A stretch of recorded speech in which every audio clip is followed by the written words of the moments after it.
નમસ્કાર દર્શક મિત્રો, આપણે નિહાળીશું સિટી લાઈન ન્યૂઝ ચેનલના આજના મુખ્ય સમાચારો। ગોંડલ તારક મહેતાની ટીમ પહોંચી અક્ષર મંદિર આરતીનો લાભ લીધો। સુરતીઓ આજે ચંદની પડવોની ચાંદની રાતમાં 7 કરોડની ઘારી ઝાપટી જશે। રાજકોટ પેટા ચૂંટણીમાં પોલીસ અધિકારીઓ દ્વારા મતદાન પોસ્ટલ બેલેટ પેપર દ્વારા કરાયું। ઓરી ગામે ફાયરિંગમાં 6 લોકોને ઈજા। અમદાવાદ ડિવિઝનમાં આવતા 3 સ્ટેશનો પર હવે ટ્રેન નહીં ઊભી રહે। ગોંડલ તારક મહેતાની ટીમ પહોંચી અક્ષર મંદિર આરતીનો લાભ લીધો। વિધાનસભાની રાજકોટ બેઠકની પેટા ચૂંટણીના પ્રચાર કાર્યમાં મંગળવારે તારક મહેતા કા ઉલ્ટા ચશ્માના જેઠાલાલ પોપટલાલ, બાઘાબોય, નટુકાકા અને બાવરી રાજકોટ આવ્યા હતા। સાંજે એક સાથે 4 જાહેર સભાને સંબોધ્યા બાદ 10 વાગ્યાના અરસામાં જેઠાલાલ ઉર્ફે દિલીપ જોશી, પોપટલાલ ઉર્ફે શ્યામ પાઠક, બાઘો ઉર્ફે તન્મય વેકરિયા અને નટુકાકા કારમાં ગોંડલ અક્ષર મંદિરના દર્શને પહોંચ્યા હતા। કલાકારો અહીં દર્શને આવ્યાની જાણ થતાં જ લોકોની ભીડ ઉમટી પડી હતી। વિશ્વ વિખ્યાત અક્ષર મંદિરમાં મંગળવારે શરદોત્સવનું આયોજન હોવાથી તારક મહેતાની ટીમ આ ઉત્સવમાં સામેલ થઈ હતી અને 4 કલાકારો પૂનમના દિવસે યોજાતી ખાસ 5 આરતી પૈકી છેલ્લી આરતીનો લાભ લઈ ધન્યતા અનુભવી હતી। તારક મહેતાની ટીમ મંદિરે આવી હોવાની જાણ થતા પ્રમુખ મહારાજે વિડીયોમાં 4 કલાકારોને આશીર્વાદ પાઠવ્યા હતા। શ્રીજીના દર્શન કરી 4 કલાકારોએ મંદિરમાં પ્રસાદી લઈ મોડી રાત્રે રાજકોટ પરત આવ્યા હતા। આ તકે જેઠાલાલ ઉર્ફે દિલીપ જોશીએ વાતચીતમાં કહ્યું હતું કે અમને પ્રચાર માટેની અગાઉથી તારીખ મળી ગઈ હતી, જેથી અમે પૂનમના દિવસની પસંદગી કરી હતી, જેથી અમે પ્રચાર બાદ દર વર્ષની જેમ આ વર્ષે પણ શ્રીજીના દર્શન કરી શકીએ। પરંતુ સાંજે પ્રચાર કાર્યક્રમ મોડો શરૂ થતા હું ચિંતામાં મુકાઈ ગયો હતો કે આ વર્ષે શ્રીજીના દર્શન નહીં થાય, પરંતુ શ્રીજીના ચમત્કારથી અમે રાત્રે 10 વાગે પ્રચારમાંથી ફ્રી થતાની સાથે જ સીધા ગોંડલ અક્ષર મંદિર પહોંચી ગયા હતા અને આરતીનો લાભ લઈ ધન્યતા અનુભવી હતી। સવારથી બાપાએ મનમાં સંકલ્પ હતો કે આજે શરદ પૂનમના અહીંયા સમયમાં પહોંચાશે કે નહીં, તો મનમાં સવારથી હું બાપાને પ્રાર્થના કરતો હતો। સ્વામિનારાયણ સ્વામિનારાયણની મંત્રના જાપ પણ મનમાં ચાલુ જ હતા કે આજે ગમે એમ કરીને આજે છેલ્લી આરતી જો મળી જાય તો ધન્ય થઈ જાય અમે બધા।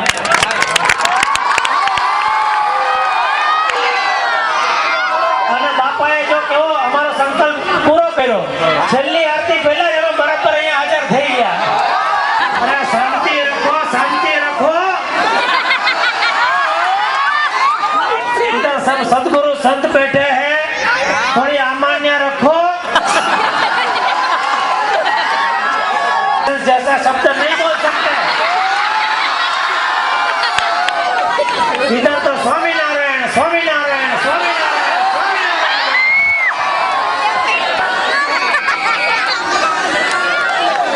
रखो बेटा, शांति रखो।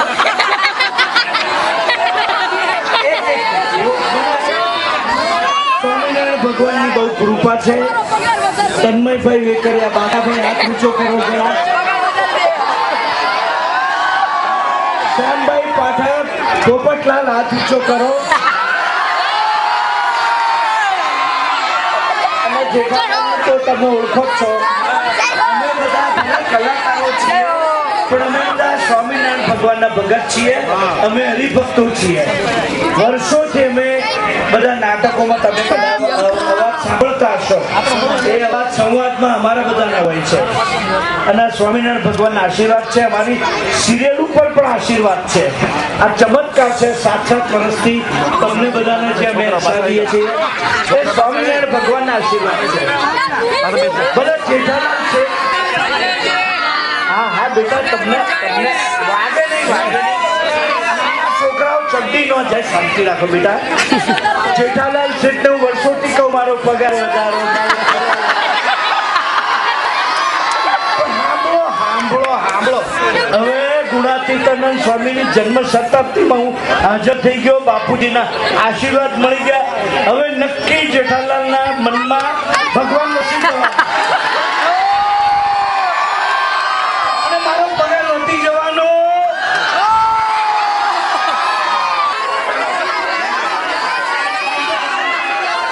આટલો બધો સરસ મજાનો કાર્યક્રમ કોઈથી કેન્સલ થઈ શકે नहीं, बिल्कुल कैंसिल नहीं, वरना पोपटलाल दुनिया हिला देगा. बोलो स्वामीनारायण भगवाननी. પરમ પૂજ્ય મોહન સ્વામી અને ડોક્ટર સ્વામી વંદન કરીને એક નાનકડી વાત તમને કેવી છે જે દિલીપભાઈ વાત કરી. અમને લોકોને 6 થી 10 તારીખની વચ્ચે એક દિવસ આવવાનું આમંત્રણ હતું અહીંયા રાજકોટમાં, પણ દિલીપભાઈને ખરેખર ખરા સમયે કંઈ એવું સૂઝ્યું કે એમણે 7મી તારીખ નક્કી કરી. કારણ કે જો 7મી તારીખે અમે અહીંયા આવીએ તો ગોંડલ મંદિરે આવી શકીએ, શરદ પૂર્ણિમાના કાર્યક્રમમાં હાજરી આપી શકીએ અને તમારા પોતા માટે એક જોરદાર તાળીઓ. બીજું ખાસ તમને એ કેવું છે કે ધીરે ધીરે તારક મહેતા કા ઉલ્ટા ચશ્માની આખી ટીમને આપણે સત્સંગમાં લાવવાની છે. અમે દિલીપભાઈ, દેવલભાઈ અને નીતિનભાઈ થકી હું સત્સંગમાં જોડાયો છું અને એવો સંકલ્પ કરીએ છીએ કે કદાચ આવતા વર્ષે શરદ પૂર્ણિમાના દિવસે જો બાપાની ઈચ્છા હશે તો આખી તારક મહેતાની ટીમ અહીંયા હાજર રહેશે. સુરતીઓ આજે ચંદની પડવોની ચાંદની રાતમાં 7 કરોડની ઘારી ઝાપટી જશે. સ્વાદ પ્રિય સુરતીઓનો માનીતો તહેવાર ચંદની પડવો તારીખ 9/10/2014 ગુરુવારે હોવાથી સુરતી લાલાઓએ ઘારીની મોજ માણવાની તૈયારીઓ શરૂ કરી દીધી છે. પરંતુ સુરતીઓ ગમે તેટલી ઘારી મોંઘી હોય પણ તેનો સ્વાદ માણવાનું છોડે નહીં. શરદ પૂર્ણિમા પછી તરત જ ચંદની પડવોનો તહેવાર આવતો હોવાથી ઘારીની મોજ માણશે.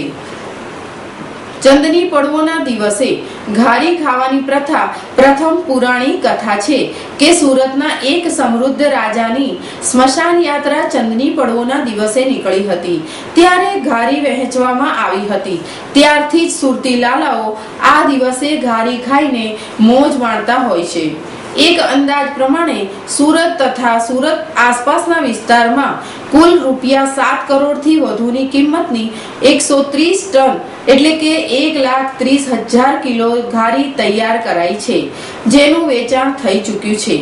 ગુરુવારની ચાંદની રાતમાં સુરતીઓ ગૌરવપથ પર ધાબા ઉપર ચંદની પડવાની મોજ ઉડાવશે અને 7 કરોડની ઘારી ઝાપટી જશે. સુરત તેમજ સમગ્ર ગુજરાત તેમજ અમેરિકા, લંડન, ઓસ્ટ્રેલિયામાં પણ સુરતની ઘારી પ્રખ્યાત છે. રાજકોટ પેટા ચૂંટણીમાં પોલીસ અધિકારીઓ દ્વારા મતદાન પોસ્ટલ બેલેટ પેપર દ્વારા કરાયું. રાજકોટ વિધાનસભા 69 પશ્ચિમની આગામી તારીખ 15 ઓક્ટોબર 2014 ના રોજ પેટા ચૂંટણી યોજાનારી છે. ત્યારે આ ચૂંટણીમાં ફરજ ઉપર રોકાયેલા 710 જેટલા પોલીસ કર્મચારીઓનું મતદાન પોલીસ હેડક્વાર્ટર ખાતે યોજાયું હતું. સવારથી શરૂ થયેલું આ મતદાન સાંજ સુધી ચાલ્યું હતું. કુલ 710 જેટલા પોલીસ કર્મચારીઓ અધિકારીઓ આ મત વિસ્તારમાં રહે છે. તેમનું મતદાન પોસ્ટલ બેલેટ પેપર દ્વારા કરવામાં આવ્યું હતું. મતદાર અધિકારી તરીકે પ્રતિ ઓફિસર નાયબ કલેક્ટર તથા તેમનો સ્ટાફ તૈનાત થયો હતો. સાંજે પોલીસ જવાનોનું મતદાન પૂર્ણ થયા બાદ ચૂંટણીના બંદોબસ્ત માટે દરેક જવાનોના ઓર્ડર કાઢવામાં આવ્યા હતા. આ વિધાનસભાની પેટા ચૂંટણીમાં જે 69 રાજકોટ પશ્ચિમ વિભાગની બેઠક છે એનું પોસ્ટલ મતદાન કેન્દ્ર આજે હેડક્વાર્ટરમાં રાખવામાં આવ્યું છે અને ગવર્મેન્ટ મોટાભાગના પોલીસના અધિકારી અને કર્મચારીઓની મતદાનની કાર્યવાહી અહીં અત્યારે શરૂ કરવામાં આવી છે અને જનરલી બધા મોટાભાગે બેલેટ પેપરથી આજે મતદાન કરવા ઉમટી પડ્યા છે. આ મતદાન આશરે 810 જેટલું છે અને સાંજના 17:00 સુધી ચાલુ રહેશે. ઓરી ગામે ફાયરિંગમાં 6 લોકોને ઈજા. સુરેન્દ્રનગર જિલ્લા સાયલા તાલુકાના વિછિયા ગામના ઓરી ગામે મંગળવારે બપોરે વાડીમાં કામ કરી રહેલ કોળી પરિવાર ઉપર સ્થાનિક ગામના 6 કાઠી દરબાર જૂથે નાની એવી બાબતમાં માથાકૂટ કરીને ફાયરિંગ કરતા 6 લોકોની ઈજા થતા તમામ ઈજાગ્રસ્તોને સારવાર અર્થે રાજકોટ સિવિલ હોસ્પિટલમાં ખસેડવામાં આવ્યા હતા. ઓરી ગામે રહેતા કોળી પરિવાર અને દરબાર જૂથ વચ્ચે મંગળવારે બપોરે માથાકૂટ થઈ હતી અને જેમાં ફાયરિંગ કરવામાં આવતા કોળી પરિવારના 6 ઈજાગ્રસ્તોને સારવાર અર્થે રાજકોટ સિવિલ હોસ્પિટલે ખસેડવામાં આવ્યા હતા. ઓરી ગામમાં રહેતા રમેશભાઈ શિયાળ નામના કોળી આધેડને એક દિવસ પહેલા એક ટ્રેક્ટરનું પક્કડ પાનું મળ્યું હતું. આ પાનું પોતે જે કોઈનું હોય તે લઈ જવા માટે ગામમાં જાહેરાત પણ કરી હતી, પરંતુ મંગળવારે બપોરે તેઓએ તેમના પરિવારજનો વાડીએ કામ કરતા હતા ત્યારે મુન્નાભાઈ નામના કાઠી દરબાર સહિતના 12 જેટલા શખ્સોએ ઘાતક હથિયારો સાથે ઘસી આવ્યા હતા અને ફાયરિંગ કરીને 3 ધારિયા સહિતના હથિયારો વડે હુમલો કરતા કોળી પરિવારના કુલ 6 સભ્યોને ગંભીર ઈજા પહોંચતા પ્રથમ વિછિયા સારવાર અપાવી બાદમાં વધુ સારવાર અર્થે રાજકોટ સિવિલ હોસ્પિટલે ખસેડવામાં આવ્યા હતા. બનાવને પગલે નાના એવા ગામમાં ભારે ચકચાર મચી જવા પામી છે. ઘટના અંગે સ્થાનિક પોલીસે જરૂરી કાર્યવાહી હાથ ધરી છે. શું નામ તમારું? વિપુલ. શું બનાવ બન્યો? હવે બનાવમાં તો કાંઈ નહોતું. આ તો ભાઈ પાનું ખેતરની પાછળ કામ કરતા હોય છે, એમાં ટ્રેક્ટરનું પાનું ખોવાઈ ગયેલું હતું. તો એ ભાઈ પાનું માંગ્યું. એ પાના બાબતે બપોરે 2 વાગે ડખો થયો. એટલે એ ભાઈ 6-7 જણા આવ્યા હતા ગાડી લઈને અને ફાયરિંગ કર્યું. એ દરબાર હતા અમારા બાજુના ગામમાં હડમતિયાવાળાના. ફાયરિંગ કરીને 3 વ્યક્તિને ગોળી લાગેલી છે. રમેશભાઈને તો પેટમાં ગોળી લાગેલી છે અને વિપુલભાઈને હાથમાં ગોળી લાગેલી છે અને બીજા બધાને કુવાડીના માથા પર ઘા કરેલા છે. કેટલા જણા દાખલ? દાખલ 6 જણા છે.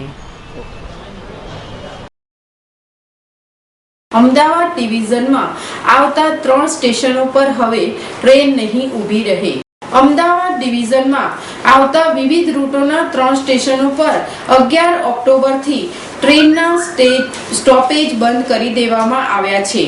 મહેસાણા વિરમગામ સેક્શન પર ઘેલડા મહેસાણા, તારંગા હિલ સ્ટેશન પર કાદરપુર તથા હિંમતનગર ખેડબ્રહ્મા સેક્શન પર કડિયાદરા સ્ટેશનો પર ખૂબ ઓછી સંખ્યામાં મુસાફરો મળતા હોવાને કારણે સ્ટોપેજ બંધ કરાયા છે.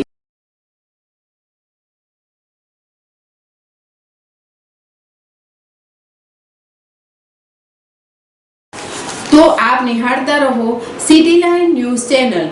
આ હતા આજના મુખ્ય સમાચારો.